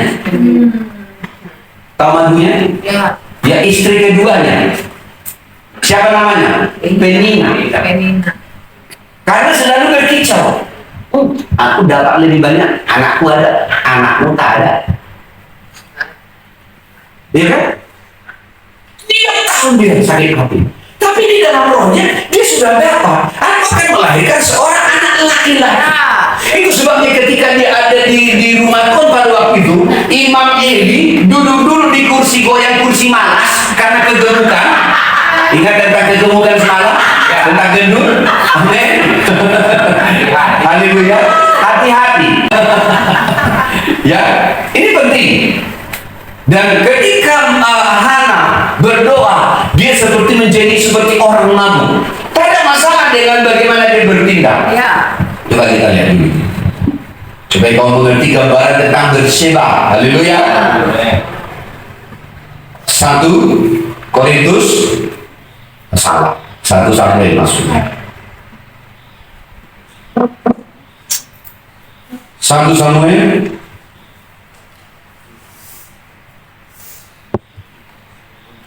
1 ayat 9. Cepat, oke? Are you ready? Ya. Kita baca 1, 2, 3 ayat 9. Pada suatu kali setelah mereka habis makan dan minum di Silo, berdirilah Hana sedang Imam Eli duduk di kursi dekat tiang pintu bait suci Tuhan, dan dengan hati pedih ia berdoa kepada Tuhan sambil menangis terseduh-seduh. Ayat 11. Kemudian bernazarlah ia, katanya. Apakah ini nazar? Tidak. Dia profetik. Dia sudah tahu bahwa dia akan melahirkan seorang anak laki-laki.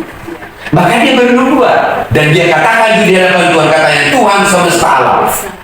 Dia katakan, jika sungguh-sungguh engkau memperhatikan sengsara hambamu ini dan mengingat kepadaku dan tidak melupakan hambamu ini, tapi memberikan kepada hambamu ini seorang anak laki-laki. Ini yang dimaksud sebagai mata air. Dia mencari dan menggali sampai dia menemukan mata air itu. Bagi dia mata air itu adalah seorang anak laki-laki yang namanya Samuel. Dia terus gali, tiap tahun dia berkata, bukan ini bagian saya. Walaupun Elkana berkata 10 bagian anak laki-laki diberikan kepada dia, tapi dia tidak jadi puas. Kenapa? Kebutuhan rohnya bukan bagian dari daging itu. Bagian kebutuhan rohnya dia melahirkan seorang nabi. Amin. Haleluya. Itu kebutuhannya. Dia tahu itu. Itu sebabnya dia tidak tahan lagi. Selama ini dia disekna, dia di Sitna, di Esek, sekarang dia ada di Rehoboth. Pada tahun itu dia ditulis, dia bilang dia naik, dia ada di bait suci. Elkana sudah pulang, Penina juga sudah pulang, tapi dia sendiri. Dia bilang kepada Tuhan, ini waktunya. Aku harus menemukan Rehobothku. Ada titik balik, aku tahu bahwa sebenarnya dalam rohku, aku ini bukan mandul. Amin. Dia tahu. Dia bilang, aku diberi lahir untuk melahirkan seorang pemimpin yang besar. Amin. Apakah tiba-tiba Tuhan berencana? Tidak. Itu sudah Tuhan tahu di dalam rohnya. Hanya dia sedang berbenturan dengan keadaan naturalnya. Dia mandul. Tapi mandul tidak akan membuat dia berhenti. Itu sebabnya dia menggali. Amin. Kalaupun kau masih menemukan, kau masih sakit, dengarkan baik-baik. Itu yang harus kau gali. Kenapa saya ada di sini? Berusaha, pikirkan, berubah, buat rencana. Amin. Kalau kau sudah tahu di situ titik konflik, jangan di situ terus. Kau sudah tahu bahwa kau akan selalu terlambat, bangun lebih cepat. Tapi kau terus akhirnya kau disatenya di situ, lalu kau bilang salah semua karena kau tidak tahu cara bagaimana mau berubah. Kau tidak tahu mau menemukan Rehoboth. Amin. Ada titiknya. Haleluya. Di mana Rehoboth itu? Apa yang harus saya gali? Masing-masing kita punya titik. Kau harus menemukan titik Rehoboth. Jangan ada di situ.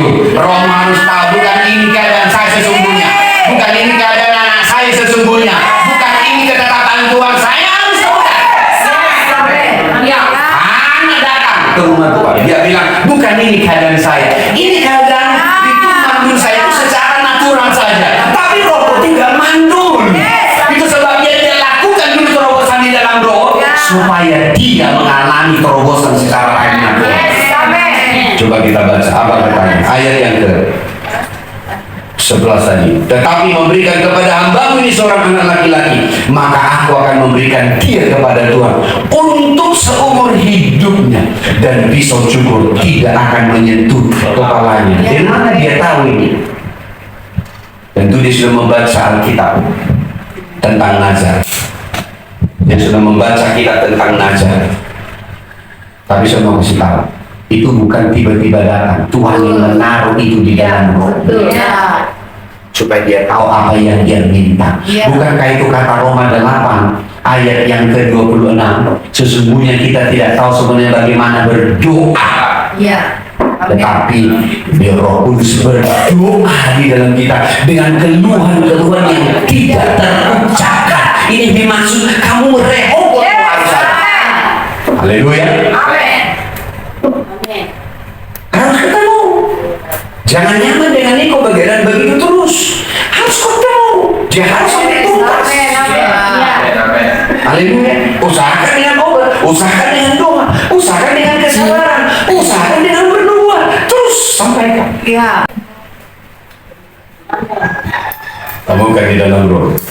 Ayat 12. Ketika perempuan itu terus-menerus berdoa di hadapan Tuhan, Maka Eli mengamat-amati mulut perempuan itu. Ayat 13. Karena Hana berkata-kata di dalam hatinya, dan hanya bibirnya saja yang bergerak-gerak, tetapi suaranya tidak kedengaran. Maka Eli menyangka perempuan itu mabuk. Nah, inilah namanya ya imam yang tidak tajam,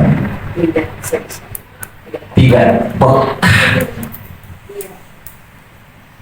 Kan harusnya dia dengar perempuan lagi doa, lagi mabuk kan, oh Tuhan, karena kan begitu kan, pada mabuk kan. Ini dia berdoa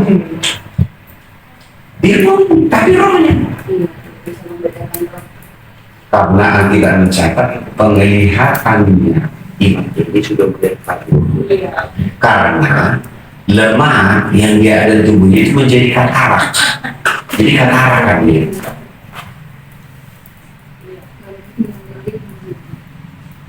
Halo, karena saya tidak ingin ya kegemukan membuat saya bekerja keras. Eli terus makan lemak, terus makan nasi bungkus, terus makan nasi bungkus, terus makan nasi bungkus. Ada pun nanti buahnya busuk di situ. Ada pun sayurnya sampai minus dibuang, tidak pernah direbus. Tapi kalau ada kerupuk satu plastik habis. Ada ikan habis, ikan nasi habis. Ada yang terlalu dikasih ini buah lah ya taruh situ kan, tak dimakan karena tak dia makan sehat. Halo, halo, karena dia tidak tahu bagaimana sehat. Saya sedang bicara kepada area-area hidupmu. Amin, amin. Ya, amin. Haleluya, jangan nyaman dengan itu. Sama seperti Hanania tidak nyaman. Walaupun dari secara natural dia mandul, tapi dia tidak nyaman. Dia menggali terus sampai ditemukan di dalam rohnya dan dia berdoa. Imam Eli bilang, kok mabuk kau? Tapi dia tidak peduli. Dia sedang menggali. Haleluya. Ayat yang ke 15. Tetapi Hana menjawab, bukan tuanku, aku seorang perempuan yang sangat bersusah hati. Anggur ataupun minuman yang memabukkan tidak ku minum, melainkan aku mencurahkan isi hatiku di hadapan Tuhan. Tiba-tiba Imam Eli sadar, ini orang berrohani bukan orang mabuk. Amin. Ayat 16. Baca, jangan anggap hamba ini seorang perempuan bersila, sebab karena besarnya cemas dan sakit hati aku berbicara demikian lama. Ayat 17. Jawab ini, pergilah dengan selamat, dan Allah Israel akan memberikan kepadamu apa yang engkau minta daripadanya. Ayat 18. Sesudah itu berkatalah perempuan itu, biarlah hambamu ini mendapat belas kasihan daripadamu. Lalu keluarlah perempuan itu, ia mau makan dan mukanya tidak muram lagi. Karena apa? Dia sudah menemukan di dalam rohnya Rehobot. Dia menemukan kelonggaran, dia menemukan apa yang dimintanya sudah diberikan oleh Tuhan. Dia punya janji di dalam hatinya. Dia bilang, aku tidak perlu bersedih lagi, aku akan makan, aku akan bersuka.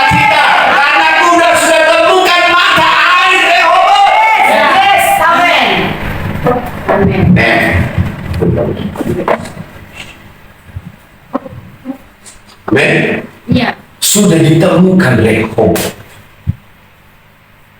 Haleluya. Ya. Kok bisa dia ditangkap? Dia tahu, dia sudah dapatkan. Allah sudah berbicara melalui Imam Eli. Dan dia dengar, dia dengarkan Allah berbicara melalui Imam Eli. Pada Imam Eli yang kita bilang tidak tajam, tidak peka. Tapi ketika Imam Eli bilang, tahun depan kau akan mengandung, dengarkan baik-baik, rohnya menangkap Allah berbicara. Rehobot saya sudah menemukan mata air. Dia pulang, dia makan, dia bersuka cita, karena dia tahu apa yang terjadi. Apa titik berbeda? Kalimat selanjutnya, Baca 1, 2, 3 ya. Keesokan harinya bangunlah mereka di pagi-pagi, lalu sujud menyembah di hadapan Tuhan. Kemudian pulanglah mereka ke rumahnya di Rama. Ketika Elkanah bersetubuh dengan Hanya istrinya, Tuhan ingat kepadanya.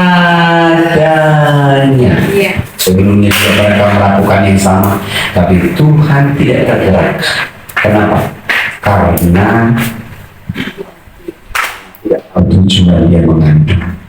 Setelah dia tahu, dia mulai menangkap di dalam roh bahwa dia harus melahirkan seorang nabi besar. Dia menangkap itu. Tuhan akhirnya besoknya mereka pulang, Tuhan bilang, dia ingat, dia buka rahimnya. Itu Rehoboth. Jadi bukannya ketika bersuka-cita, amin, yes, tapi tidak terjadi apa-apa. Rehoboth itu adalah ketika kau tangkap di dalam roh, kau punya iman yang baru, iman yang disegarkan, maka cepat atau lambat itu akan terjadi. Haleluya, haleluya. Dan itu akan terjadi. Dan Alkitab berkata di ayat yang ke-20, maka setahun kemudian mengandunglah Hana dan melahirkan seorang anak laki-laki. Bukan berarti setahun kemudian dia mengandung. Ya, setelah Tuhan buka rahimnya dia mengandung. Setahun kemudian dia melahirkan. Ini terjemahannya salah, ya kan? Maka ya mengandung langsung melahirkan, kan begitu? Dikatakan situ maka setahun kemudian ya dan melahirkan. mengandung dan melahirkan. Ya, seorang anak laki-laki ia menamai Samuel, sebab katanya aku telah memintanya kepada Tuhan. Ingat, inilah bukti bahwa sebenarnya kandungannya tertutup, dia mandul, rohnya terus mencari esek dan sip. Bukan ini destiny saya, bukan ini bagian untuk rahim saya. Rahim saya adalah melahirkan seorang nabi. Sebabnya dia menggali sampai dia punya keberanian datang ke rumah Tuhan. Dia berdoa seperti kata Imam Ilya dan seperti orang mabuk, tapi dia melakukan itu karena dia tahu itu harus dilakukan. Dia menyampaikan perkataan Tuhan dia dengan Tuhan. Dan tahun depan kamu akan mengandung. Begitu pulang, besok paginya mereka masuk ke rumah Tuhan untuk pulang dulu bermisi. Satu hari kemudian Tuhan membukakan kandungannya. Setahun kemudian dia melahirkan seorang anak. Karena apa? Karena dia sudah menemukan Rehoboth.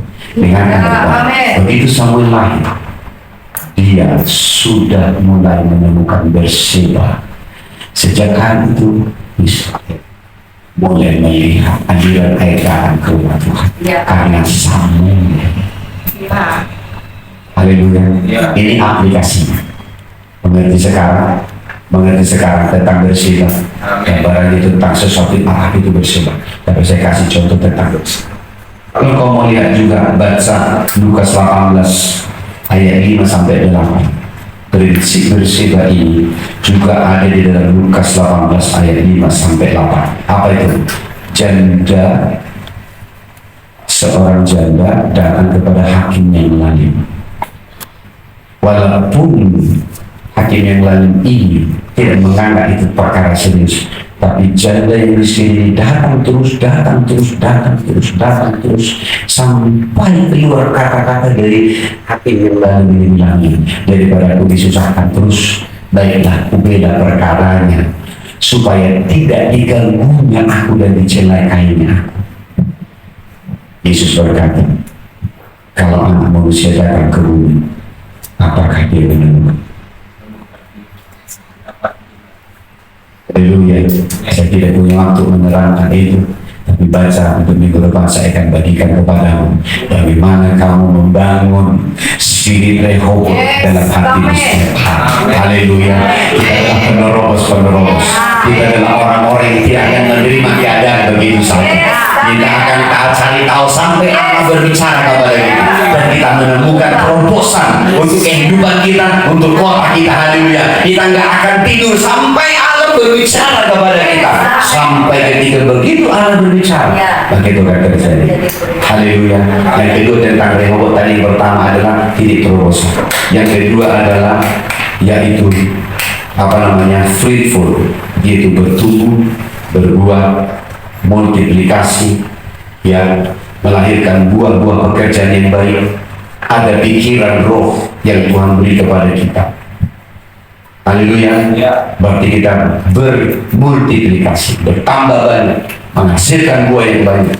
Ya, kehidupan kita akan semakin bertumbuh di dalam Tuhan.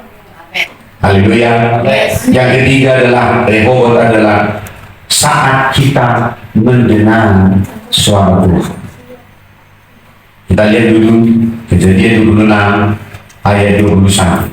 Ingat tadi juga Hana, dia mendengar suara Tuhan, dia punya titik terobosan. Haleluya. Sekarang kita lihat juga ya Kejadian 26 ayat 22. Kita baca di situ.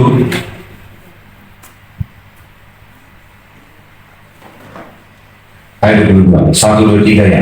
Ia pindah dari situ dan menggali sumur yang lain lagi, tetapi tentang sumur itu mereka tidak bertengkar. Sumur ini dinamainya Rehobot. Dan ia berkata, sekarang Tuhan telah memberikan kelonggaran kepada kita Rum, sehingga kita dapat beranak cucu, yaitu fruitful. Haleluya. Ayat 23, dari situ dia pergi ke Berseba. Ayat 24, lalu pada malam itu Tuhan menampakkan diri kepadanya serta berfirman, Akulah Allah yang Abraham, janganlah takut, sebab aku menyertai engkau. Aku memberkati engkau, membuat keturunanmu banyak keturunan, karena Abraham hambaku itu. Sesudah Ishak mendirikan nisbah di situ dan memanggil nama Tuhan, ia memasang kemahnya di situ. Lalu hamba-hambanya menggali sumur di situ. Dengarkan baik-baik.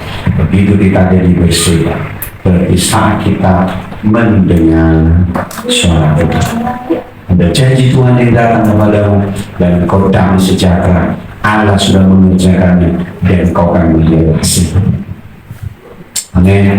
Haleluya. Rehobot berarti apa? Dia terbuka room atau dimensi roh untuk kita melihat titik terobosan ilahi dalam hidup kita. Amin. Haleluya. Yang kedua adalah fruitful, kita bisa melihat kita bertumbuh, bermultiplikasi, ya, buah pekerjaan baik dan pikiran roh itu dinyatakan dalam hidup kita.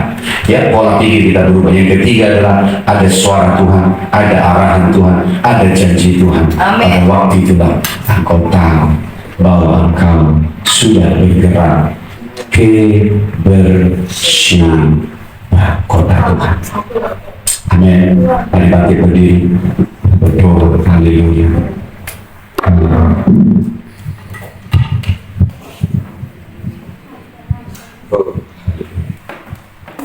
Shema. Tidak ada. Shedera. Haleluya. Haleluya.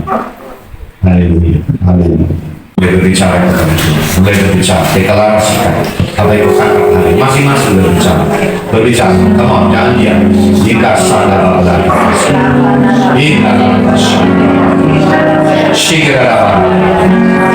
mengerti sekarang tentang Rehobot. Bagaimana setiap kali kami akan melihat titik-titik hidup kami, sama seperti Hana, yang melihat bahwa naturalnya dia makhluk, tapi rohnya tahu dia tidak makhluk. Dia harus melahirkan seorang. Dia tahu itu, dia mencari tahu. Di dalam rumah itu dia berdoa, dia bersuara. Oh, sampai dia temukan titik di mana Rehobotnya dia aman. Itu sebabnya dia ada di titik itu. Dia berdoa, dia berseru, dia menyerang. Tapi imam ini berkata dalam perempuan seperti perempuan bersila. Tapi dia berkata, bukan aku sedang berkata-kata tanpa suara, tapi di dalam perempuan mengerjakannya.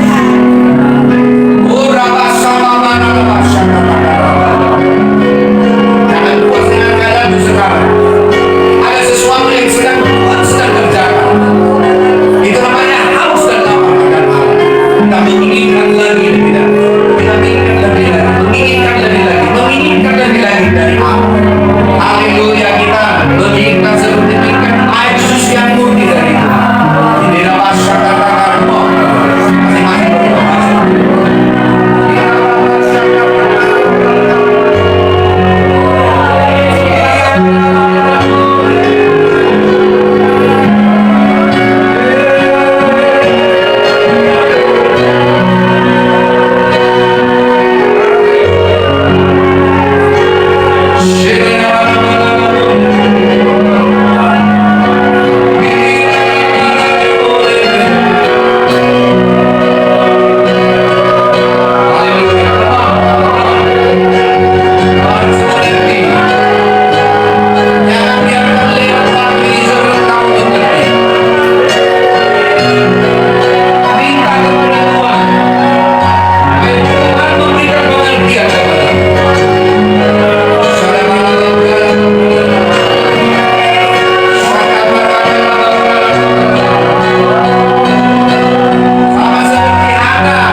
semuanya untuk memberikan kemudahan kepada dia, mempertemukan orang-orang.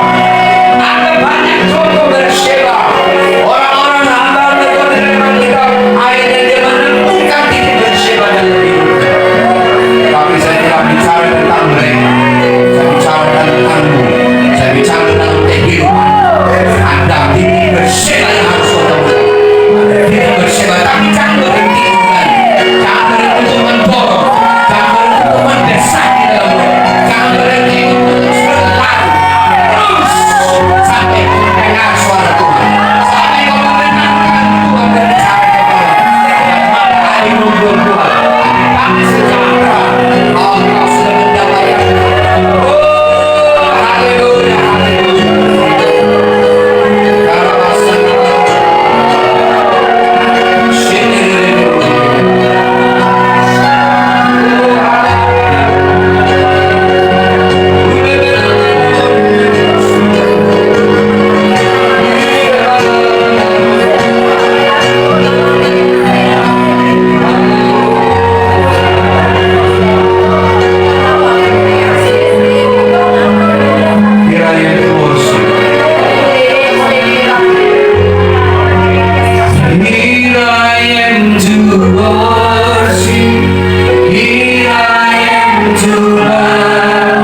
kita kumpulkan persembahan, maka kita nanti akan